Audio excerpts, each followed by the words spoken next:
This next comic come to the stage, very funny. Please give it up for Alex Jenny. Hi, everyone. I'm really happy to be here. I was just away for 5 weeks. I was on winter break, a nice little 5-week vacation from responsibilities. I'm sure you all can relate. College. But yeah, on the flight, I was very happy. I got to practice my favorite form of feminism. I call it manspread feminism. It's where when a man's manspreading next to you, so you manspread next to him. So every time your legs touch, he learns a little valuable lesson about personal space. It's really fun. No, I'm actually really happy my dad's in the audience tonight. And let's not clap it up too hard for him. He just removed me from our family's group chat. Yeah, and in case you're wondering how many people are in our family, it's 4. I was the 25% that just had to go. And his logic for removing me is because I didn't send the Wordle score enough, which is how I learned that my presence is the problem, because usually when you're removed from a group chat, it's like, oh, she's sending something too much or she said something problematic. No, the fact that I was there was like, okay, we've had enough of you, which was really sad. It was a really traumatic time, to be honest. But in all honesty, my parents are very supportive of me and my sister. They favor us both the same. Like, they're very proud of both of us. But it kind of makes sense because my sister and I have very similar paths and interests. My sister's a neuroscience major who is, don't laugh yet, that's really mean. But she's a neuroscience major who's pursuing a doctorate in psychology, and she's gonna work in child psychology. And I dream of a life of telling dick jokes. So I feel like, how can you compare things that are that similar? Thank you, yeah. No, yeah, but the big problem is sometimes my extended family favors my sister over me, which can be hard.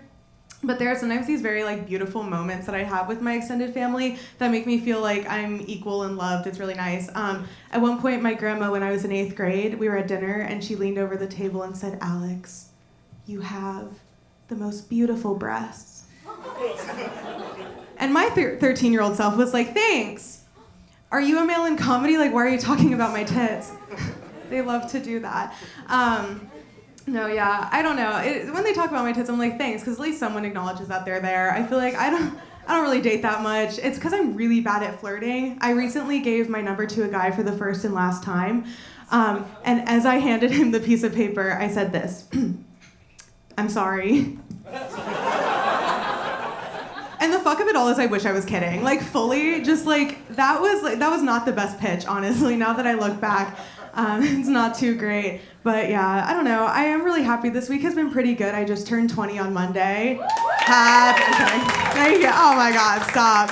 Just keep in mind, someone who was born in 2004 is currently entertaining you, in case you want to feel old. But yeah, I don't know. I'm very happy to have this past decade done with. I mean, I've only had 2 of them, but this one was really bad.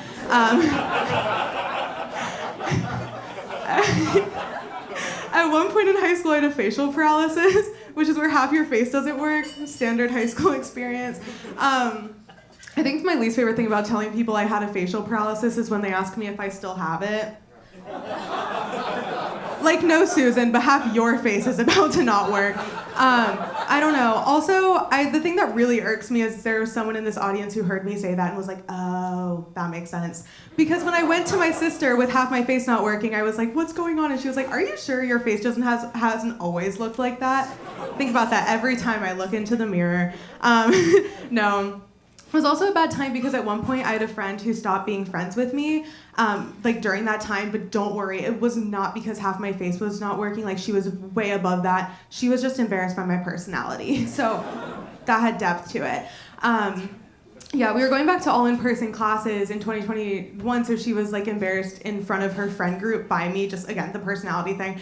So she was embarrassed by me, so she completely cut me off. So I might not have had a lot of friends during this time, but at least I had my smile. Never mind.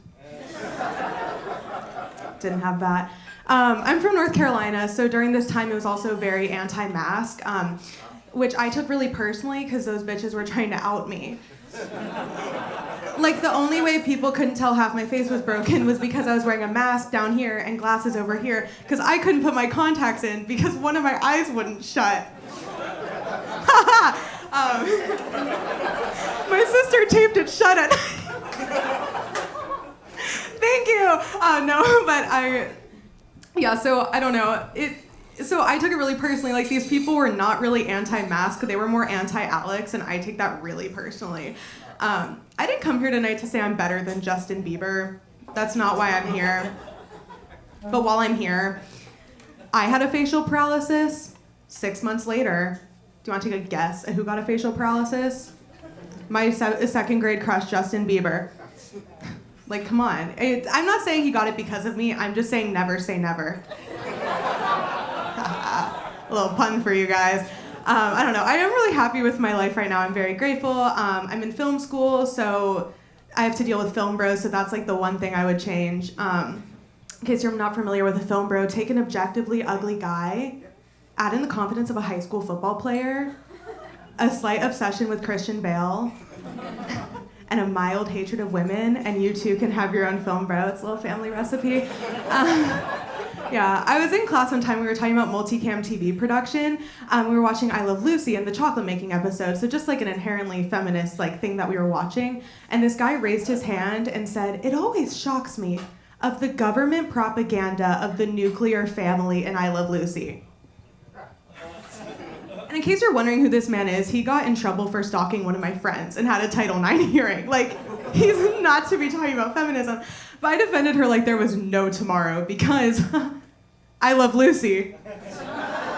Got you guys with another little pun. I was in class yesterday, and I have this really cute little professor, and he was asking us how we wake up in the morning and like what we like to do. This one man deadpan said to him, "Probably weed." And it's my professor's first time teaching the class, so he was like trying to like break the ice and be very like nice. So he was like, "Oh, like what do you like to snack with when you have weed?" And he's like, "Probably more weed." And that's to wake up with. We were in a morning class. Never in my life have I had someone just like say that they were high in class. That was shocking. That's Film Bros for you.